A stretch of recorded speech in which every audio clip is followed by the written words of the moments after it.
Is on. Hey, it's Sharon, and welcome to the Chit Chat Photo Booth podcast. And we are coming to you from Atlanta, Georgia, where we are at the Podcast Summit. So I'm going to name this the Podcast Summit Edition. And I have Peter Spence with me today on this episode. And he is also a photo boother as well as someone interested in learning more about podcasting. As you know, I'm pretty new at the podcast industry arena, but that's why I'm here is to get better so that I can deliver high quality podcasts to the photo booth industry. So we decided to talk about a couple of things. We want to talk about Peter, who he is, what he does, and then we're going to talk about some of the techniques and things that we've learned here at the podcast summit. So welcome, Peter. Thanks for having me. I appreciate it. Welcome, welcome. So tell us a little bit about you and your photo booth journey. And you're known, I'm sorry, as the SEO guy. So we Right. definitely want to tap into what that means. And our what we learned today. What was that thing called we learned today? The X, Y, and I do I do X. I do I X. help people. No, Help no, help I X. help X Do do Y Y by by Z. Z. Yeah, Okay. so we're going to talk about that. That's one technique we learned today. So, first, tell us about yourself, your photo booth journey, and then give us the SEO part using that technique. Hey everyone, how you doing? My name is Peter Spence. I've been in the photo booth industry. It's kind of weird. It's kind of weird. I actually started. I learned about photo booths from a friend of mine. Actually, was in the industry. Richard Clear.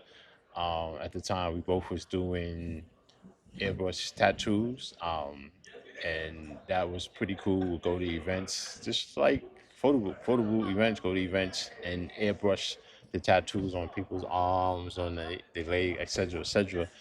And at the time, he had kind of like not moved on, but he had added like a photo booth and to the business.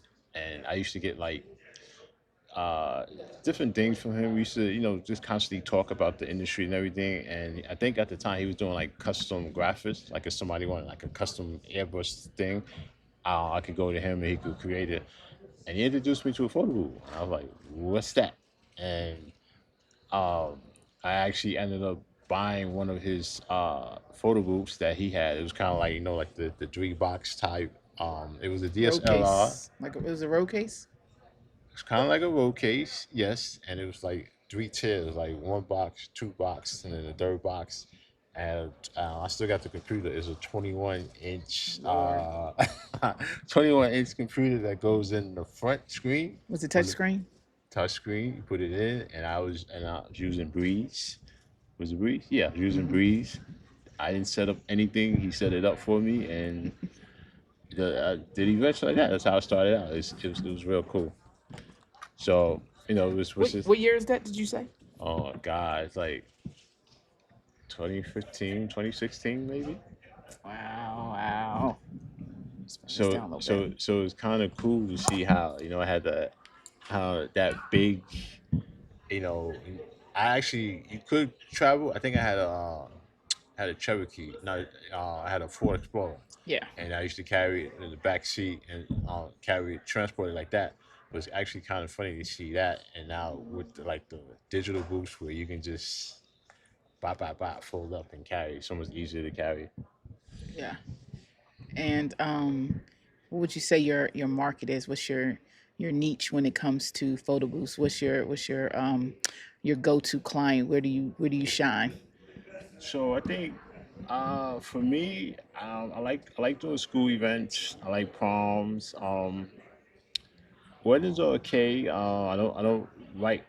I used to do a lot more weddings. I don't really do that much now. I think I need to extend my marketing to that niche. Mm. Um, but I like schools. I like local events. 15, 20 minutes away. I love drop off boots. Drop it off even if it's further away.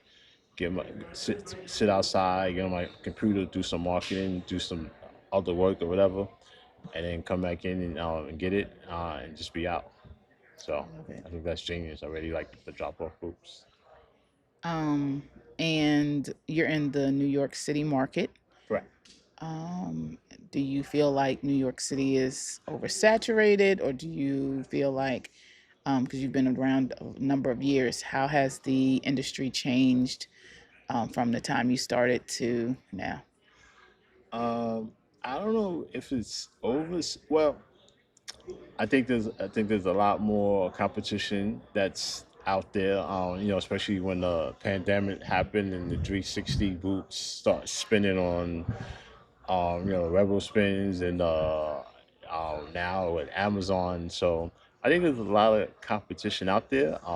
If I wouldn't say it's quality competition, Mm, but they out there, and someone that wants 360 photo booth for $100 wasn't for me anyway. So yeah, I try not to worry about it. Whereas before I'd be like, why you want you don't want that now? I'm yeah, like, all right, it's not for me. not gonna fight it. Yeah, let it go. I feel like in the beginning, if somebody wanted a photo booth, um, they were kind of held at our mercy because there weren't so many of us out there, and Right. so um, or if I started seeing people with photo booths at their events and I knew who it was. Like it's like if it wasn't me, I guarantee I know who it was. Correct. Now, couldn't tell you. Correct. It could be anybody. It could be the florist.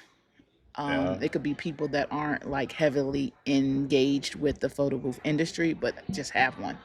Um, Correct. so I think that it's a different scene. I like the scene now because there's so many options. When we started, it was just a classic photo booth for prints.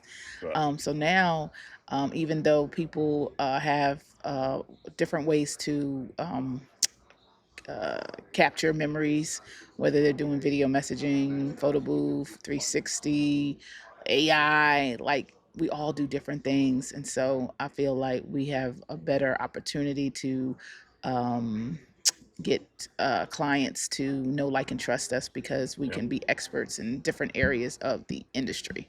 Correct. So I think it's good. I also like like you said, there's so many foldable options out there now. I really like and I guess it just might get me more into the wedding industry. The foldable box. Yeah. I think that's really nice thing that looks good at events. Hmm. And whether it's corporate events or whether it's weddings, and people seem to love it. There was, as you know, there's one here. Hmm. Posted a picture of it, and I think it's a great um, another version of a photo booth, Yeah. and it's you can if you price it right, you can make good money with it also. Yeah, yeah. I did notice last night on social media that there was a lot of postings of that magazine Mm, box. So people were wow. definitely using Okay. it, and they were creating content with it Okay. and posting it to social media. And so, like Nice. you mentioned, boxes, and we're actually sitting in a box. Sitting in a We are box. sitting in a podcast box in a It's, room full of other podcast box with current and future podcasters. So yeah. this is a unique thing. I'm thinking of how we can use this as part of Mm, our experiences. Like people want to go for an experience. I think we should stop selling photo booths and okay. sell experiences. And so we're at a photo booth. I'm sorry, a podcast summit, and they're like, "No, you're gonna do a podcast in a real studio." And I'm like, I'm scared. So how would we translate this type of experience in our industry? Well, I mean, this is totally unique. This Hmm. is something that most people haven't seen or experienced. So Yeah. we just have to well Educate, educate and let people expose them. know, expose about the experience. And for me right now, I'm putting a lot of marketing out on the magazine box. I'm ranking well for it, not just in New York, or all across the East Coast: New York, Philly, DC, Richmond, Charlotte, Carolina. I'm coming for you. I'm coming to Charlotte. So it's just another experience. Just like with the photography. There's the other options out there where people don't have to wait 3 months to get the picture; they can get it instantly. That's So, right. just exposing and educating people about the different foldable option out there, Hmm. and just build and go from there. Yeah, yeah. You mentioned ranking, and we talked earlier that you are the SEO guy. What does the SEO guy do? What are your offerings? How have you helped yourself as well as others? So, yes, I do local SEO, search engine optimization, and it basically I basically help local businesses rank on first page of Google by optimizing their website, optimizing their Google listing. Um, we all know that if you're not on page one, you kind of don't exist. Like, just think how many times have you gone to page two to look for something? It's probably not a lot.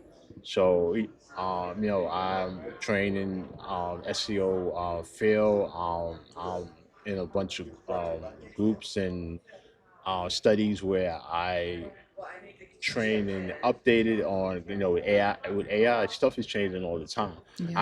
I remember having a conversation with you maybe a year and a half ago about the whole AI stuff and how Google at the time Google didn't like AI, Right. and it was like, oh, if you use AI, your site not gonna rank, Right. and that's what They're not my saying that anymore. nah. What It was did on the main stage. Remember they said on the main stage, it was like if you go I to remember? ChatGPT and you have it create something and you copy and paste it, Hmm. Google knows that and they're gonna throw your stuff to the bottom. Don't do that. Exactly. I remember, and I remember my mentors was telling me the same thing. And it was like, oh, um, it's not gonna ring. It's gonna, it's a waste of time. Don't do it because Google, they know if it's computer generated versus if you generated this and Mhm. that. And just look how it has all changed. Google has jumped on the bandwagon, Yeah. and they more accepted. What they did was they just changed the rules a little bit. Okay. So now they're not saying that they don't like the AI stuff on your website or on your pages. What they're saying is they want you to provide useful content for the user. Okay. If you can use AI and provide useful content for the user, they're fine with that. What's an example of useful content? So, for example, like a foldable website, when the user goes to your website, they should be able to find out what services you offer, what is the foldable, what services you offer, what comes included, how much it costs, um, maybe even find out information about you on the about page, like who are you, like how long you been in the business, what did you do before, Hmm. is there a picture of you there, Hmm. is there a phone number where they can call you if something goes wrong, if there are emails, their phone number. These are all like trust signals, and Google, once they want to make sure that the customer has like all the information that they need to make a decision, whether to get a photo booth or to find out more information. Because what happened is, and I tell people the story all the time, is like Google, they test you a lot of times. Like, Hmm. let's say that you have a new website and it's not ranking, and then you're working on it, and let's say you get to the top of page two. So you Hmm. get to the top of page two, Google's going to test you. They're going to say, okay, so we're going to put this website at the bottom of page one, and we're going to see how it do. We're going to see how people interact with it. Hmm. So they put you at the bottom of page one. People go to your website, they search, they scroll, they look around, everything, and they jump off it real quick. Hmm. That's sending a signal to Google that it wasn't what information wasn't useful for what they searching for, and they don't really like this website. So at Wow. that point, Google's gonna say, okay, we got to put you back on page two, or until you're ready, Wow. until Didn't until know you that. until you're ready to update your website with better content that they can use. Now the Mm. reverse side of it, if they put you at the bottom of page one, someone goes to their website, they scroll, they look, they find information, they send you a message, they stay on your site a while. They end the search by either going back to the search and looking for something else. Yeah. They found what they want in you, and now they're looking for something else, or they just finished. That sends a signal to Google that they that the information on your site was very useful. They Hmm. got what they wanted, and now they on to something else. Google's like, okay, this site can provide useful information. We're gonna keep them on page one. Mm. Why not send them like a survey? Like, is that like sometimes when you're on people's websites and it asks you, is this information useful? And it has like a smiley face, a frown. Well, It's what's that? Is that the that's same thing or no, no? it's not the same thing. That's more for the internal reference. Oh, That's okay. just for them to get your feedback on the website and Hmm. everything. Google has bots. Google knows everything. They have bots. They can crawl your website. They can see how long you've been on the website, how long. And actually, that's what's good is that information that you can find out your own self. Like you can go into your Google Search Console, which is Hmm. free. You can find out keywords. You can find out how many people coming to your site, and there's also something called there's a couple of companies that do it. It's called a heat map, and what Mm. it does is that you hook it up to your website, and then you can tell it'll tell you like what part of your website is hot and what part is cold. Where are people jumping off? Like when Mm. they get to this page, they automatically leave, and then you could go back, look at the content, and be like, "Well, what's wrong? What's making them leave?" And then you can add stuff, you can change it, and make it hot, and make people want to stay there to and engage the customers a lot more. I like So that. yeah, it's a good thing for most people to try. Just to see like what are people doing when they get to your website, where they scrolling to, like how long they staying on this page. Because what you want to do is you want to keep people on your website as long as possible. Hmm. I think the ideal length is, I think it was like, was it a minute, or I think it was a little more than 30, 40 seconds. You want to at least try to keep them on your website. And, I've looked at a lot of websites, and one of the things I see a lot of times is that, and I think a lot of people make the mistake is that on their website at the top, they have like their social media stuff. Hmm. You want to move that to the bottom. Oh, so they Cause don't automatically yeah, go you there. don't want people to jump off your website. Yeah. I just got here. Oh, let me go see her social media. Yeah. Yeah. No, stay, sit down. Take Yeah. your jacket off. Stay Yeah. on. Drink some coffee. Do you think sometimes I go to a website, I used to think they were annoying when I go to a website and the thing pops up Pops up. and it's like it'll ask you a question. I don't know what a random question would be. I guess for us it would be like, um, are you Tell me getting more. married, or are you ready to book a? Would you like a quote? Or I'm just trying to think of things that would pop up. Are those useful for Those, keeping people engaged or on your site a little longer? those, I would say they're useful, but I would say it's like 50-50. Cause like if you're saying, like some people think it's annoying. Like Yeah, I half just hit the X button. I half don't. I don't. Yeah. half the people will be like, "Oh, now it's annoying. Get Yeah. out of here." Other people will like either engage in it Yeah. or just hit the X, but they still gonna stay on the Yeah. website. Well, I see a lot now is the discount. So like if you like most times shopping on Correct, stuff, you come correct. up, it'll be like 10% off your first order, and then they'll ask you for That's your great. name or your email. That's good because you wanna, when someone comes to your website, you wanna collect their data Hmm. and put them on your mailing list so that Right. you can continue contact with them. You can continue to have that Oh, so conversation with that's them. why they do So it. you can Yeah. that newsletter that goes out every month, every Yeah. week, or whatever. You can add them to that database, and then you're Hmm. still talking to them. I like that. Maybe is that something free? Is that something easy to do? Yeah, it's pretty easy to do. Most sites have that. It's just really just to pop up. Okay. Get the information, and then and go from there. I remember back in the, I don't really see it too much, but back in the days, you had to put your information, otherwise you couldn't get on the site. But Right. now most of them are, you can like make it go away, like if you don't want to. And Yeah. like some sites you can set it up so that It's required. like they can tell by, like, I think by your ISP, like if you've been there before, so it won't ask you again. It'll Okay. assume that they got it the first time, Yeah.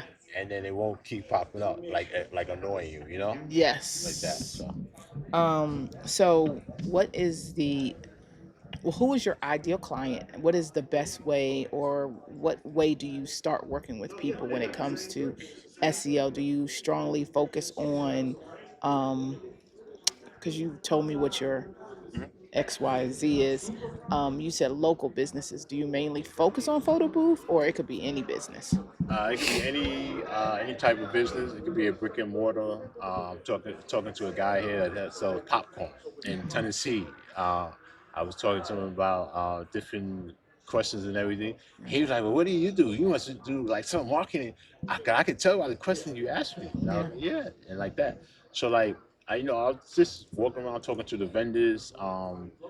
It could be any service business, any brick and Hmm. mortar, anyone I focus a lot on the local because local is a lot easier to rank Okay. versus national. I can do had a lot of inquiries about like national brand, Hmm. and I can definitely work on a national project. It's gonna take a minute. Okay. Local is just, especially if you're in a small town or something. I Hmm. can look at your website and I could tell what's wrong, why it's not ranking, and some of the quick things you could do, like real quick, and Hmm. get it to pop out and get Okay. Google to, because it basically telling through your website, you're telling Google, this is what I do, this is the area I do it, this is my contact information, and that, etc. A lot of sites don't have that. So a Yeah. lot of sites don't have a phone number. A lot of sites don't have a location. That part. Like I seen so many sites where I I'm like, seen so many are you sites where here? like, where are you? Are you in Canada? Are you in the They don't UK? have their phone number, so we I can't even can't tell. tell. Yeah, even if you had the Oh, phone number, you still couldn't tell because I use a different area code than what I live in too. So, correct. So it's yeah, hard to tell. it's Like hard to tell. if I can't tell, look at how does Google know? Like this is No. a guessing game. We're not. Yeah. Come on, we're not Now, guessing. should that be like sometimes you'll see at the top, like I live in Richmond, Richmond's finest photo booth, focus and fabulous events. Should it be up there in your, what is that called? Your Uh, tagline, or what is that called? so I usually tell people like in your header and Header. That's what it's called. in your Okay. H1 tag, which is usually the biggest tag across the top of the page. Mm-hmm. Um, you want the keyword in it, keyword what you do. You want your location in it also. Mm-hmm. So best photo booth, Richmond, Virginia. You want that tag up there so that it's not just for the people Mm-hmm. that you tell them like what you do. It's for Google. Right. The H1 is a real powerful tag, and then by putting the right information in there, Google can they can help the right people find your site. Mm-hmm. Okay, so like if I leave it blank or I don't put anything in there, then Google doesn't have anything to help like steer people Yeah. towards your site. Like Yeah. if someone is searching for photo booth in Richmond, Virginia, and I don't have a tag, and my content is kind of weak, and then I don't talk about photo booths too much, or Mm-hmm. let's say I talk about photo booths on my site, but I don't talk about Richmond. Mm-hmm. Google is not staying them there because they don't know you're in there. No. So you have to. It's really simple. Like you have to basically tell Google what you do, where you do it, how you do it, and they use tags, meta description, meta keywords. Mm-hmm. These are all they may sound like complicated. Like if you don't know what it's about, what it is, they sound complicated. These are all basic SEO terms that we use to make sure that information on your website to help Google send people your way, and Yeah. also to help people that come your way No. understand this is what the site is, Right. this is what we do, this is where we service, Yeah. these are the type of booths we have, Mm-hmm. these type of events we do. You want all that in there. I recently helped someone that they had um, a website that it was a I want to say it wasn't a one page website, but it looked like a one page website, Mm. and it's not like when you click on a website and then you can scroll up, you can scroll down, find out more information. I Right. couldn't scroll nowhere. Like this is it, and I was like, Oh man. no. I'm like, where is the information? Because your homepage is your most powerful page on the website. It's the Yeah. strongest page, okay? And there's nothing here. I'm like, you got to put information in, and she actually listened, and she put the information, and then within a week, her site was on page one on Google. Wow. And Well, another thing that you want to keep in mind is that, like, on the local tip, mm, Google wants local people website right.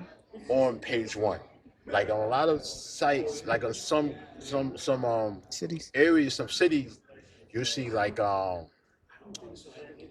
knot, the wedding wire, this and that. You see like a lot of directories. Google actually wants you guys ahead of them.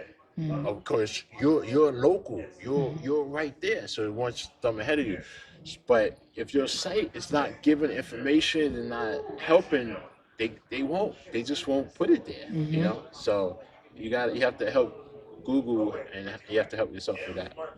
So I'm gonna take a page from here with the David Shands Mm, podcast summit, and one of the things that he does in his podcast interviews is he says, "I want to be a little selfish and get answers that I need answered." okay. So we've been working, I guess, working together on my SEO. Yes. What are some updates? What is some? Can you describe like where you saw my site at and like what's the goal?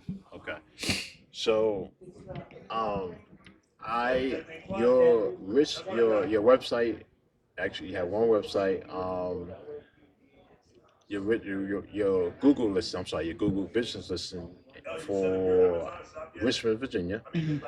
I I did an audit for it. Basically like a hot, I forgot what they call it, but it's like a heat map of your Google business listing. Hmm. And I saw like a perfect one would be like all greens, like, and that means that if someone's searching for you anywhere in or around Richmond, Virginia, it'll come up as green. It'll be like either they see you in first place, second place, or third place. So Hmm. that's what you really want. And then your site, it was coming up, some reds, some like maybe yellow, which is like six, seven place, and then the reds is like they're not finding you. Yeah, Hmm. anything that's like red, it's like past 20.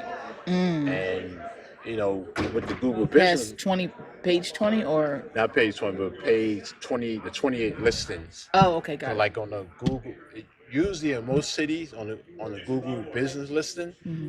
um, they show the top three, one, two, three, and that's where you really want to be at, because you don't have to click them. At look for more. Right. It's right there, all your information, and that's what most people do. They click one of these three right there. Yeah. So your goal is to get there, and then, but if you hit the more information, it opens up to a list of about 20 also businesses. Mm. So the red means basically that you're somewhere in that you're past the 20. So like at the bottom of the 20, you can go to page two, Oh Lord. and then so you're somewhere over there. So that's where I was seeing your site. Mm. Um, so then what I did was I looked at, um, because what it is with the Google listing and the website, they're actually two different entities. Mm. Like, so you have the Google on page one, you have the Google listing, right at the top, and then underneath you have the organic, which is the website. Hmm. So I looked at, I looked at your website, I looked at your Google listing, see where it can be filled out more, because you want to fill out your Google business profile to the max. Fill out everything. Yours was pretty good, with a lot of stuff, and then whatever it wasn't, I looked to fill it in some more. Um, I've added some questions, Q&A, which is in the Google business profile. And it's Okay. just basic questions you want to ask, like what type of events you do, what areas you service, Mm. like questions that people are thinking. Yeah. That's Important to their yeah, decision that's making. correct. So you want to answer it for them. Hmm.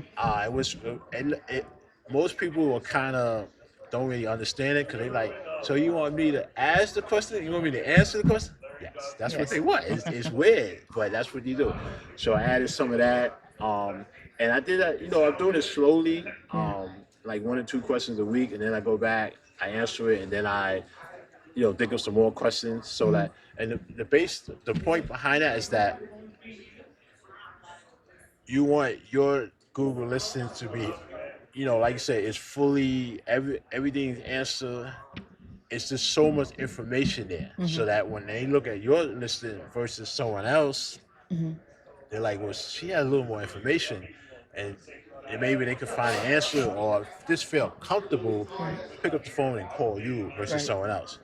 So that's just one of the things. Also, definitely posting about Mm, just like different events you do, mhm, golf events. I post about that. Um, you have a decent amount of reviews. I post your reviews also. mhm. Um, Post some nice pictures of your sites and everything like that. And then the whole purpose of that is the goal is that, and we want to make all of the local grid around you, whatever's yellow, we're gonna turn to green. Mhm. Whatever's red, we're gonna turn to yellow and then to green. So it's like a slow process. Mhm.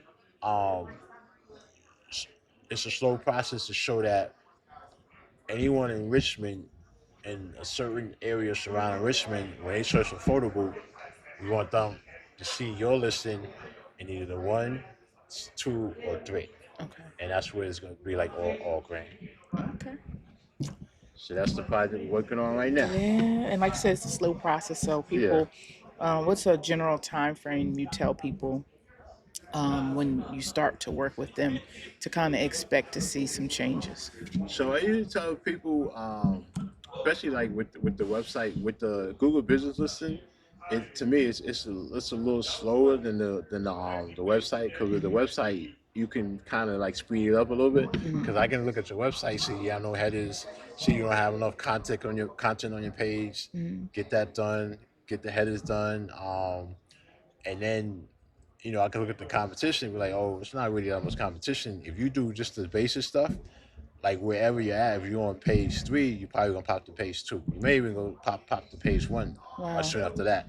So and if the website's been around for a while, like if a new website is, I usually tell people, it'll be gradually, like over the first 2 3 months, you'll see we'll chart your rankings, and we'll see it go down, like Mm-hmm. whatever it is, get closer to one. But if your website's been around a while and you're just like missing some key information, Mm-hmm. you can see changes, like with the girl I was telling you about, within a week. Wow. You can see changes immediately. Like as soon as you do this stuff, and then Google, what they do is they send their bots around to crawl the website, and once they crawl it and what we call index, they re-index your website. The new website is now in their search engine, and then they'll make the adjustments. They'll, okay, well, this site needs to be up. We can move it to page one, based upon the new changes that they say. Mm. So, This is all good information.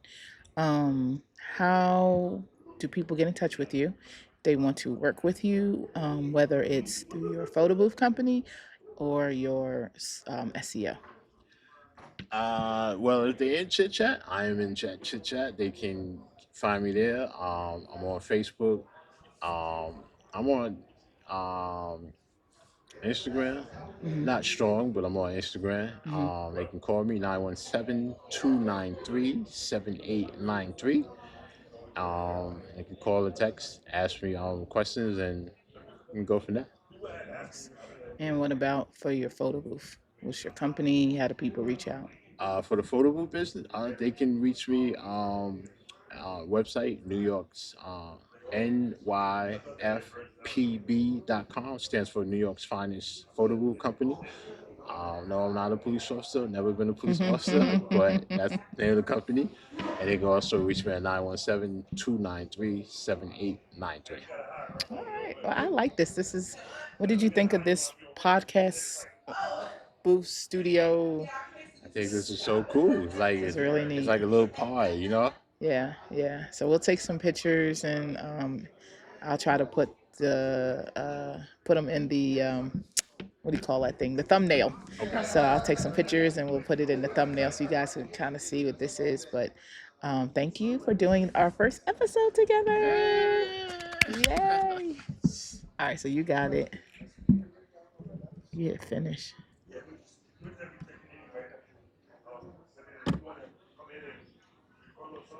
I don't see it. This is touchscreen. Mm-mm. It's like it's on you. Probably bring it down some. So he's like, it's like You trying should. to. I see it like on you. See this? Uh, Let me see. Let's see, maybe if I. Oh, there it is. there it is. Uh huh. Finish Yep. in recording.